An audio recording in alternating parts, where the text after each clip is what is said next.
আজকে আমরা দেখব ষষ্ঠ শ্রেণীর বাংলা প্রশ্নপত্র 2024-এর জন্য গুরুত্বপূর্ণ আরও একটি প্রশ্নপত্র সংস্থার, যেখানে আমাদের পূর্ণমান 25, সময় 50 মিনিট। দেখো, বিষয় বাংলা থাকতে প্রশ্নপত্র, সঠিক উত্তরটি নির্বাচন করো যে কোনো চারটি। 1 গুণ 4। বকের ড্যাশ ড্যাশ পাখায় আলোক লুকায় ছাড়িয়া পুবের মাঠ। উত্তর হবে বকের। পিঁপড়ে কবিতায় কবির নাম হলো ড্যাশ। উত্তর হবে অমিয় চক্রবর্তী। শেষ পর্যন্ত ছোট বাঘ বাবা মা থাকতো সজনে খোলায়। এদেশের যত পালা পার্বণ সব কিছুর মূলে রয়েছে চাষবাস। গোপালের বাবা ল্যাংড়া আমের চারাগাছ লাগিয়েছিল। মরশুমের দিনে গদ্যাংশটি রচয়িতা সুভাষ মুখোপাধ্যায়।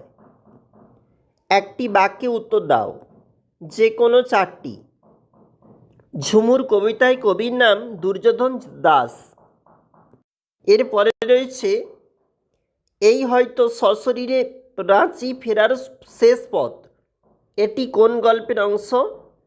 এটা হচ্ছে এক ভুতুড়ে কাণ্ড গল্পের অংশ।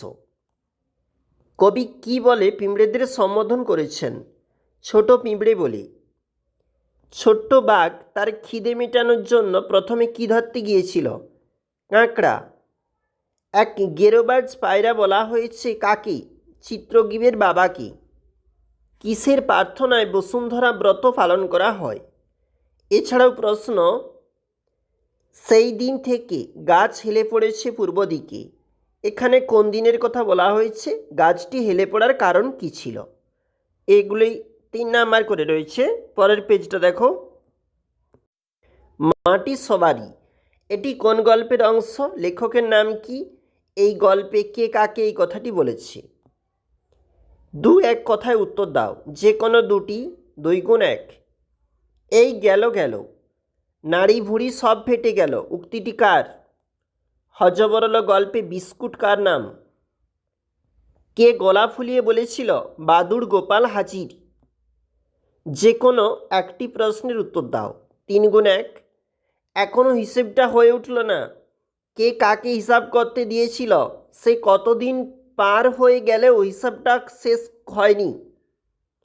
আমার নাম শ্রী ব্যাকরণ সিং, বিএ খাদ্য বিশারদ। এখানে আমি কে?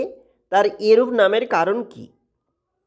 এছাড়াও প্রশ্ন, নিচের শব্দগুলি থেকে উপসর্গগুলি আলাদা করে লেখো যে কোনো দুটি।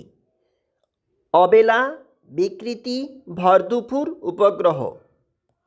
এছাড়াও প্রশ্ন, নিচের শব্দগুলির কোনটি বিশেষ্য কোনটি বিশেষণ তা লেখো যে কোনো দুটি।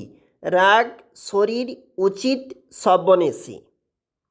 এছাড়াও রয়েছে পদ পরিবর্তন করো যে কোনো দুটি। ঝড়, অঞ্চল, গাছ, আংশিক।